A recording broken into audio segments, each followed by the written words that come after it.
My 365 Podcasts with me, Pete Cohen. Hi, it's Pete Cohen. Welcome to the podcast called How to Outperform Yourself. And today in the podcast, I'm going to show you how to win the most important competition that you will ever enter. I'm going to show you how to set records that you can accomplish. And 3, I'm going to show you how to get on a winning streak. But before we start the podcast, I want to let you know that this podcast today is brought to you by the My 365 Weight Loss Challenge. If you're the sort of person that wants to lose weight, the Weight Loss Challenge is really what it's all about. These are some of the incredible results we've been able to achieve with just everyday people who have lost anything from 70 pounds to 56 pounds to 42 to 98. It's a challenge. It's a challenge that really focuses on helping people change the way that they think, helping people boost their willpower and their confidence to really not only lose weight, but more importantly, keep the weight off. So check it out. The My 365 Weight Loss Challenge. Just go to mi365.me/challenge. That's mi365.me/challenge. Let's put this down, with the podcast, How to Outperform Yourself. Now, I have worked in the field of personal development for many years, but also as a sport psychologist. I've been really fortunate to work with some incredible athletes and also teams. And one of the teams I worked with went on an incredible winning streak and actually did something which no other team has done in history. And that was the Arsenal football team, who went on a 47-game winning series, and they won the Premier League, and they were unbeaten. This was a number of years ago, but it was so interesting to be a part of something great, to really observe what is exactly going on here. Is it luck, or is there something going on that's bigger than luck? I don't know about you. I just feel that the more we practice, the more we get better at things, the luckier we get. In fact, I wasn't the first person to say that. It was a very famous golfer called Gary Player who said, the more I practice, the luckier I get. So when it comes to competition, and this is the first part of the podcast that I wanted to discuss with all of you today, how to outperform yourself, how to win the greatest competition that you will ever face. And that is the competition that you have with yourself. You see, what happens with so many people, not just in sport, but in life, is that we compare ourselves with other people. So if we compare ourselves to other people, it can have a very negative effect on us. Well, what could be the negative effect of that? Well, we often judge ourselves and compare ourselves to, we're not as good as other people, and we become very self-conscious. And I've seen this so many times in sport that people will judge what they do and look at others and say, well, it's not as good as what they do. I feel that if you do that in sport and in life, it's like a recipe that could get you into a cul-de-sac, something you go into and it's quite hard to get out. You've got to go back the way that you came. There's nothing wrong with looking at other people and looking at maybe their reasons for their success. But there's nothing more powerful than going into competition with yourself. What does that mean? It means you're trying to outperform yourself. It means you set records, you decide there are certain things that you want to focus on, and you focus on doing the very best that you can in those things. And when you realize that you're not doing your best, you challenge yourself to do better. Look, for me personally, for years, incredibly insecure and wanting the world to tell me that I was good enough, especially people. It wasn't like the world, wanting the world to send me a message saying, here's a message from the world, you are good enough. I wanted people to tell me I was good enough, that I almost fitted in. But it took me many years to realize that there was a big problem. Now, the problem wasn't really me. It was the world that I was trying to fit into.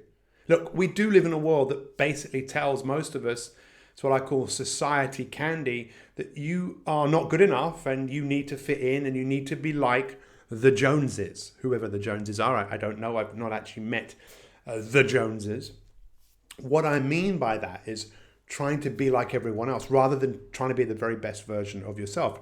So a few years ago, I really worked out that's what I wanted to do. I wanted to be the best coach that I can be. And I now say to some people, I am the king of coaching. It's my kingdom of coaching. What does that mean? It means there could be other kings of coaches out there, but I am the ruler of my own life, and I will set myself standards and I will try to outperform myself. Now, if you choose to do that in any way, shape, or form, it's going to be quite challenging because it means you're going to probably have to do things a little bit differently to how you were doing them in the past and always looking to get better. And why would you want to do that? You see, the people who do set records, so firstly, understand, if you want to be better, you've got to go into competition with yourself. Secondly, if you want to beat records that maybe you've set or records that you decide to aim for and you want to beat them, then it's what one of the most well-known people in the field of personal development, Mr. Tony Robbins, talks about, CANI, constant and never-ending improvement. CANI, C-A-N-I. Constant and never-ending improvement. Is it worth it? Or should we all just sit back, cross our arms and put our feet up and not do very much? Now, that's what a lot of people do, but that's where I see that a lot of worry and doubt and frustration sits because people are not living up to the expectations that they probably have somewhere deep inside. Is it a universal truth that we have the ability to learn and grow? And how do we learn and grow? And this is where it gets really interesting, my friends. We learn and grow by failing. I don't know how many of you ever watched some of the TV programs like Dancing on Ice or Strictly Come Dancing, where you get celebrities who learn to dance on ice or dance ballroom with professional dancers. And it's really interesting to see the ones who often succeed. The ones who are often most successful are people who have come from a sporting background. Well, why a sporting background? Anyone who's had any success in sporting, in a sporting world, has had trials and tribulations in which they've failed, but they've had to learn from those failings. One of the most popular expressions I know is lessons in life are repeated until they are learned. And I'm sure if you looked at your life, you could think, wow, I seem to have had the same test and seem to have gone round that circle before, and I keep having similar tests.